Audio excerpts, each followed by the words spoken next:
కేసీఆర్ గారు బాగున్నారా? ప్రారంభమైన తెలంగాణ అసెంబ్లీ సమావేశాలు. హాజరైన సీఎం రేవంత్, విపక్ష నేత కేసీఆర్ సీట్ దగ్గరికి వెళ్ళి మరీ పలకరించిన ముఖ్యమంత్రి రేవంత్ రెడ్డి. జస్ట్ ఒక నిమిషం 11 నిమిషాలు ఉన్నాడు మొత్తం అసెంబ్లీలోనా. అలా వచ్చాడు, కూర్చున్నాడు, సంతకం పెట్టాడు, ఈయన వెళ్ళి పలకరించాడు. బాగున్నారు, ఆరోగ్యం బాగుందా అని అంతే, జంప్ అక్కడి నుంచి ఇంకా మళ్ళీ లేడు ఆయన. 90 టీఎంసీలు మా టార్గెట్. పాలమూరుకు బీఆర్ఎస్ హయాంలో తీరని అన్యాయం. పాలమూరు రంగారెడ్డి ఎత్తిపోతల పథకం నిర్లక్ష్యం. హరీష్ రావు దిగజారుడు మాట్లాడుతున్నారు.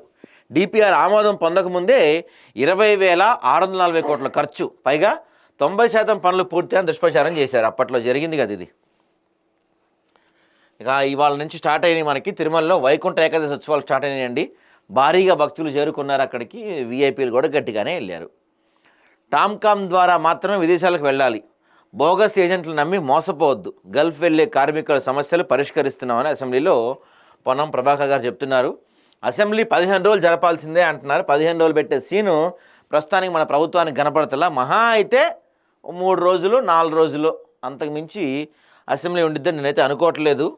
వారం జరుపుతామంటున్నారంట, కానీ వారం కూడా డౌటే. సో ఇక పోలీస్ కమిషనరేట్ల పునర్వ్యవస్థీకరణ జరిగిందండి. ఇప్పటివరకు మనకి 3 పోలీస్ కమిషనరేట్ ఉండే. సైబరాబాదు, హైదరాబాదు, రాచకొండ 3 పోలీస్ కమిషనరేట్లు ఉండేవి. ఇక నుంచి ఫ్యూచర్ సిటీ పేరుతో 4వ పోలీస్ కమిషనరేట్ ఏర్పాటు అవుతుంది. దాంతోపాటుగా ఇప్పటివరకు మనకి రాచకొండ పేరుతో ఉన్న ఈ కమిషనరేట్ పేరుని మల్కాజ్గిరి కమిషనరేట్గా మార్చబోతున్నారట. సో దానికి తగ్గట్టుగానే అధికారుల బదిలీ కూడా జరిగినట్టుగా అనిపిస్తుంది మనకి. పార్టీ వీడిన వారిని మళ్ళీ తీసుకోబోం, వారి స్థానంలో కొత్త వారికి అవకాశం ఇస్తాం. వెళ్ళిపోయిన వాళ్ళు ఎవరు తిరిగి వచ్చే పరిస్థితి లేదులేండి. చిట్చాట్లో కేటీఆర్ గారు చెప్తున్నారట. అమెరికాలో రోడ్డు ప్రమాదం, 2 తెలంగాణ యువతలు దుర్మరణం. పాపం ఇద్దరు ఆడపిల్లలు, మంచి ఫ్రెండ్స్ అంట, వాళ్ళు చిన్నప్పటి నుంచి కలిసి చదువుకున్నారంట. కుకట్పల్లి కోర్టు సంచలన తీర్పు.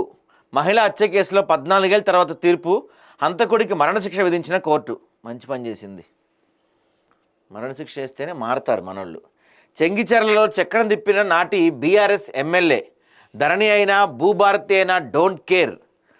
ఇప్పటికీ పోలీస్ స్టేషన్లో ఫిర్యాదు చేయని అధికారులు ముత్తిరెడ్డి కబ్జాలపై ఏసీబీ విజిలెన్స్ విచారణ జరపాలని స్థానికులు, సామాజికవేత్తల నుంచి వెల్లువెత్తుతున్న డిమాండ్స్.